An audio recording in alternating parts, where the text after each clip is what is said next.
खरं तर बाप्पांच्या मोदकाची recipe share करायला मला फार उशीर झालेला आहे, परंतु काही हरकत नाहीये.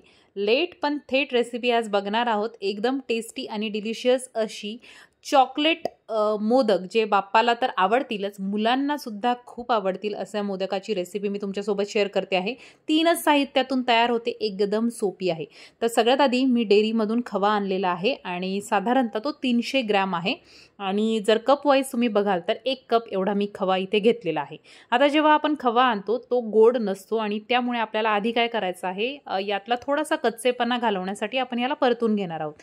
तर खवा जेव्हा आपण परततो तेव्हा तो हळूहळू मेल्ट व्हायला लागतो, म्हणजे वितळायला लागतो आणि आपण त्यामध्ये जेव्हा साखर घालतो तर तो आणखीन पातळ होतो. त्यामुळे सुरुवातीला आधी 2 ते 3 मिनिटे आपण याला चांगलं परतून घेणार आहोत. आता बघा, बऱ्याच वेळेला फ्रोझन खवा सुद्धा मिळतो, तर तो वापरला तरीही चालेल. आता हा जो खवा आहे तो गाईच्या दुधाचा आहे आणि त्यामुळे याचा कलर रंग जो आहे तो थोडासा पिवळसर आहे. म्हशीच्या दुधाचा जो खवा असतो तो पांढरा येतो, तुम्ही तो पण वापरू शकता. परंतु आता आपण चॉकलेट मोदक बनवत आहोत त्यामुळे फारसा फरक रंगाचा पडत नाही. त्यानंतर इथे मी अर्धा कप एवढी साखर घेतलेली आहे. वजनी प्रमाण तुम्ही मला विचाराल तर साधारणतः 100 ग्रॅम आहे. म्हणजे 300 ग्रॅम मी खवा घेतलेला आहे, त्याला 100 ग्रॅम एवढी साखर वापरलेली आहे. पिठी साखर आहे आणि त्यातली अर्धी साखर मी यामध्ये घातलेली आहे. आता बघा, जेव्हा साखर घालू तेव्हा खवा जो आहे तो आणखीन पातळ होऊ लागतो आणि त्यामुळे मी सगळीच साखर एकदा घातलेली नाहीये, थोडी थोडी घालणार आहे. त्यानंतर 4 मोठे चमचे इथे मी कोको पावडर घातलेली आहे. आता साहजिक आहे, आपल्याला चॉकलेट मोदक बनवायचे आहेत तर आपण इथे कोको पावडर घालणार आहोत. चांगल्या क्वालिटीची कोको पावडर जशी तुम्ही घालाल, कोको पावडरमध्ये बरेचसे प्रकार असतात. एक मीडियम ब्राऊन असते, एक डार्क ब्राऊन असते, तर जसं तुम्ही घालाल त्याप्रमाणे याचा रंग येणार आहे. तर आता मी 4 मोठे चमचे कोको पावडर किंवा 4 टेबलस्पून एवढी कोको पावडर घालून हे सगळं मिक्स करून घेतलेलं आहे आणि त्यानंतर उरलेली जी साखर, पिठी साखर आपण ठेवली होती बाकी, ती अर्धी साखर मी आता यामध्ये घालून हे चांगलं मिक्स करून घेणार आहे.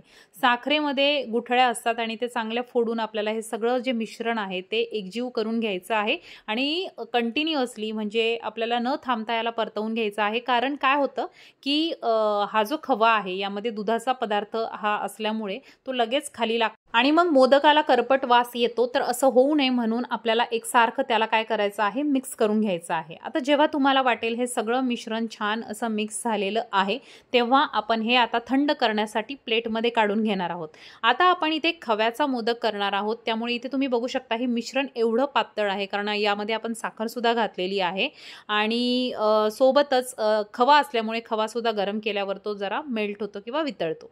आता आपल्याला याला फ्रीजमध्ये साधारणतः 2 ते 3 तास सेट होण्यासाठी ठेवायचं आहे. सेट होण्यासाठी थोडासा वेळ लागतो, परंतु जेवढं व्यवस्थित तुम्ही सेट कराल तेवढं व्यवस्थित मोदक होतात. समजा तुम्हाला उद्या मोदक बनवायचे तर तुम्ही हे रात्री सुद्धा मिश्रण बनवून फ्रीजमध्ये ठेवू शकता. तर चांगलं घट्ट एकदा हे मिश्रण झालं की आता इथे मोदकाचे जे मोल्ड मिळतात त्या मोल्डमध्ये मी थोडासा पिस्ताचा फ्लेक्स टाकलेले आहेत किंवा पिस्ता स्लाइस केलेला जो पिस्ता असतो तो घातलेला आहे. हा अगदी ऑप्शनल आहे, परंतु डेकोरेशनसाठी मी हा वापरत आहे. तुम्हाला नसेल वापरायचा तर तुम्ही डायरेक्ट चॉकलेटचे मोदक, जे चॉकलेट आहेत आपण जे मिश्रण तयार केलेलं आहे ते घालू शकता किंवा चोको चिप्स मिळतात, व्हाईट चॉकलेट चिप्स मिळतात छोटे छोटे, तर त्याचाही वापर तुम्ही इथे करू शकता. ते दिसताना खूप छान आणि अट्रॅक्टिव्ह दिसतं. तर अशा प्रकारे या 3ही गोष्टींचा वापर करून आपण मोदक बनवत आहोत आणि एकदम सोपी रेसिपी आहे. तुम्हाला पाहिजे तर यामध्ये थोडासा व्हॅनिला इसेन्स सुद्धा घालू शकता, त्याने चव आणखीन छान येते. तर आता या मोदकाच्या मोल्डमध्ये हे चांगलं हाताने प्रेस करून घ्यायचं आहे. सगळ्या बाजूने ते मिश्रण जाईल याची काळजी घ्यायची आहे आणि चांगलं दाबून एक्स्ट्राचं जे मिश्रण आहे ते आपल्याला काढून घ्यायचं आहे. आणि इथे तुम्ही बघू शकता मस्त असे आपले चॉकलेट मोदक तयार झालेले आहेत.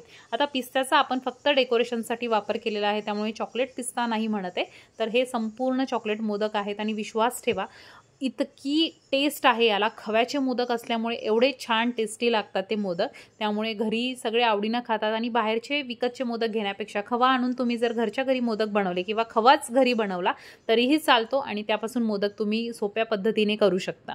तर अशा प्रकारे एक सोपी मोदकाची रेसिपी जी आपल्याला स्वीट शॉपमध्ये बघायला मिळतात, ते खूप महाग असतात आणि त्यामुळे घरी खवा आणला तर तो झटपटही होतो आणि खूप टेस्टीसुद्धा मोदक याचे तयार होतात. तर नक्की ही रेसिपी करून बघा. तुम्हाला कशी वाटली कमेंटमध्ये सांगायला विसरू नका.